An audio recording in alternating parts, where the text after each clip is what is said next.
Est-ce que Belkatobi et son épouse ont des problèmes parce qu'ils sont des ethnies différentes? Auquel cas, si Belkatobi était marié à une Bassa, les deux ne pourraient pas avoir de problème, ne pourraient pas se séparer. Auquel cas, aucun Bassa n'a jamais rejeté une fille Bassa après plus de 20 ans de vie commune. Est-ce que l'épouse de Belkatobi est fâchée de Belkatobi parce que Belkatobi n'est pas Bouddha Bamileke?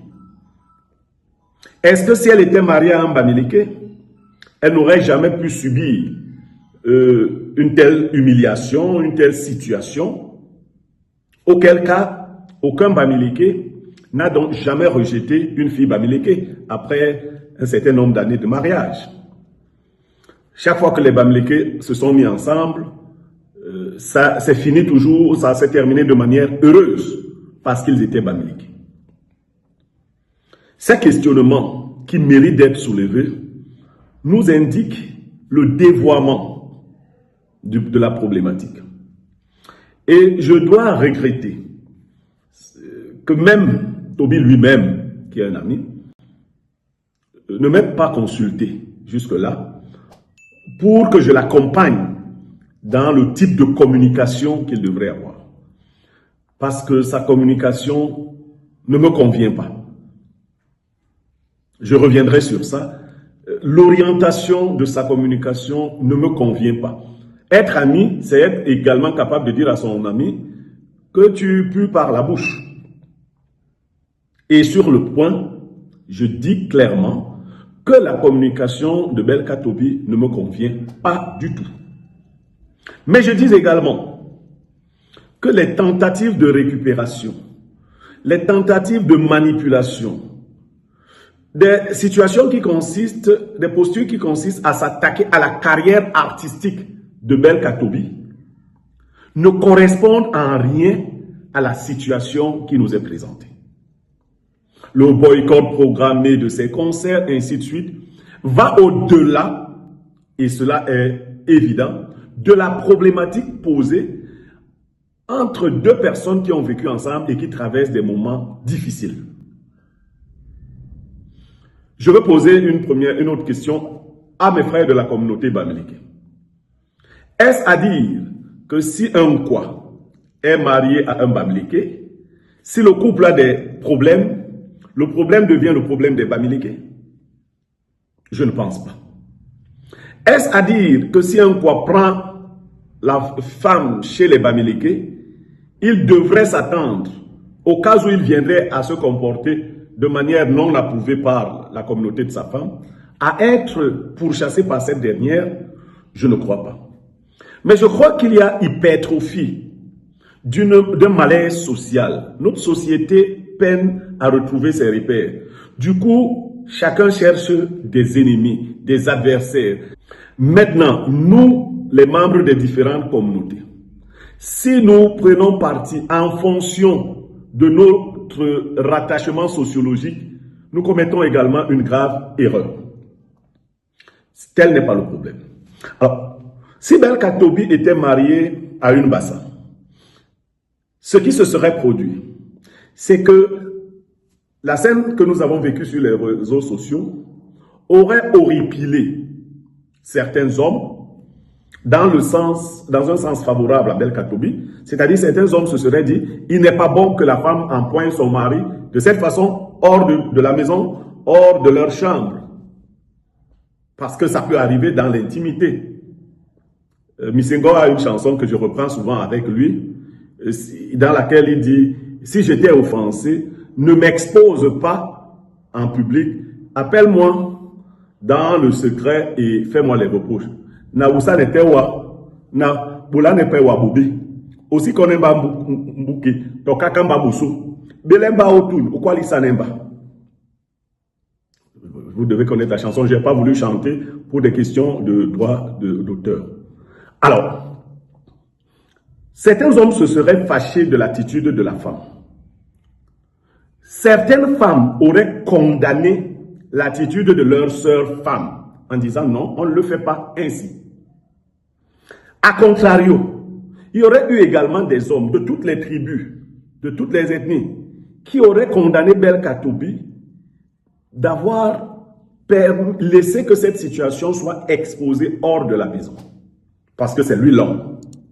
De même, il y aurait eu des femmes qui auraient condamné l'attitude de Belkatobi, qui à un moment donné a usé de violence sur la femme. On aurait donc eu un jugement qui se serait débarrassé des œillères, des considérations, des irrédentismes, des tribalismes. C'est à cette élévation que j'interpelle les uns et les autres. Pour ceux qui ont du souci pour le couple, qu'ils essaient de creuser donc pour voir à quel moment le couple s'est écarté de la droite ligne et voir s'il est encore possible de rabibocher les liens, de resserrer, de recoudre, ou alors, si cela ne l'est plus, de se séparer avec dignité. Mais ce n'est pas ce que nous observons. Ce n'est pas ce que nous observons de part et d'autre, ni de la part des principaux acteurs. Sur les réactions, je n'incrimine pas particulièrement ici Madame Belkatobi, mis à part la mise en scène que son mari et elle ont organisée. Sur les réactions, je ne l'incrimine pas parce que je ne l'ai pas suivi jusque-là, peut-être que cela m'a échappé, évoquer un aspect ethnique. Mais j'ai vu des gens la soutenir, entre guillemets, du point de vue ethnique. Et cela me choque. Je vois également des vagues de personnes soutenir Belkatobi en tant qu'il serait Bassa. Et je vous pose la question, quand ces deux personnes se sont mises ensemble, ne savaient-elles pas qu'elles n'étaient pas de la même ethnie? Que Belka était Bassa, que Madame était Bouddha Bamileke? Qu'est-ce que nous disons aux couples mixtes qui existent au Cameroun de par le monde? Comment ils se sentent actuellement? Lorsque nous dévoyons de la sorte une problématique qui devrait avoir une approche beaucoup plus objective, dans laquelle on devrait soulever les problématiques qui ont cours dans notre existence de tous les jours. Dire à l'homme ce qu'on ne fait pas, à la femme ce qu'on ne fait pas, et quand on se met ensemble, les bases qu'il faut définir, les questions qui fâchent qu'il faut aborder, ainsi de suite et ainsi de suite. Pour qu'on ne se retrouve pas dans ces formes de récupération communautariste, ethniciste, à la limite. Je suis interloqué, je suis choqué de me rendre compte que les Camerounais n'ont plus d'autre exutoire que le tribalisme, primaire d'ailleurs. On s'en va ressusciter des vidéos, des photos où Belkatobi aurait été avec le patriarche Focho Victor. On combine des choses. De l'autre côté, les Bassa appellent à se séparer des femmes Bamileke. Toute pensée qui nous amène à croire que notre misère est d'abord intellectuelle. Alors, moi j'ai des femmes qui ne sont pas de ma communauté.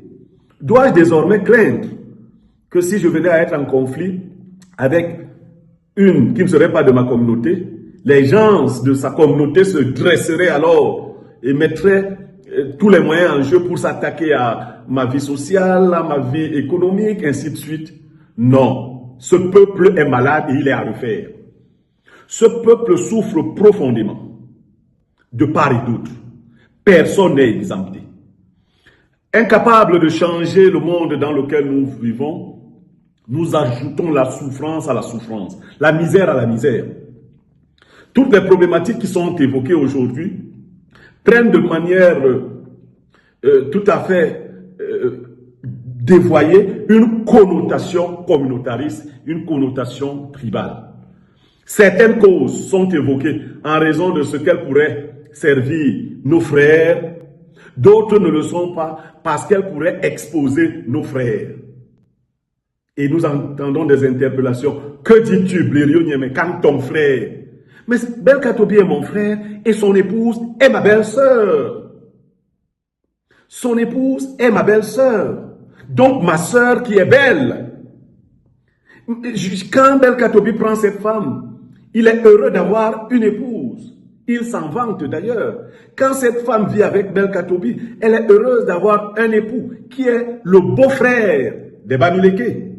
D'où vient-il qu'à l'occasion d'un conflit, les communautés s'entredéchirent au lieu d'aider, parce que Belka Tobi est le fils désormais des Bamileke et Madame Belka Tobi est la fille des Bassa. Où est l'intelligence situationnelle? Où est la sagesse africaine? Des questions qui me turlupinent. Et je suis au regret de vous dire que moi je ne suis à la solde d'aucun groupe ethnique, politique, économique. Et je n'attends rien, je dis bien rien du tout d'aucun groupe. J'ai eu le privilège d'être béni par l'Éternel Dieu. Et je dirai toujours en toutes circonstances la vérité qui me vient du fond du cœur. J'essaierai, les gens comme moi ne sont pas nombreux, mais j'essaierai d'éclairer la lanterne de ceux qui pensent que nous pouvons voir le monde autrement avec des yeux humains et non pas avec des yeux communautaristes tout petits là, avec des yeux tribalistes tout fermés. Tel est le propos que je tiens à partager avec vous ce matin, ce samedi 14 février, vous interpeller à l'amour, vous inviter à la bonté de cœur, vous inviter à éviter de disloquer les liens séculiers qui existent entre nos différentes communautés. Alors, celui qui n'aime pas mon discours n'a rien à faire ni sur mes pages, ni même sur mon projet de télévision. Il n'a qu'à me souhaiter tous les malheurs du monde. Il faut bien des esprits libres, élevés, placés au-dessus de l'ennui et du besoin, qui soient capables de donner le ton et l'orientation.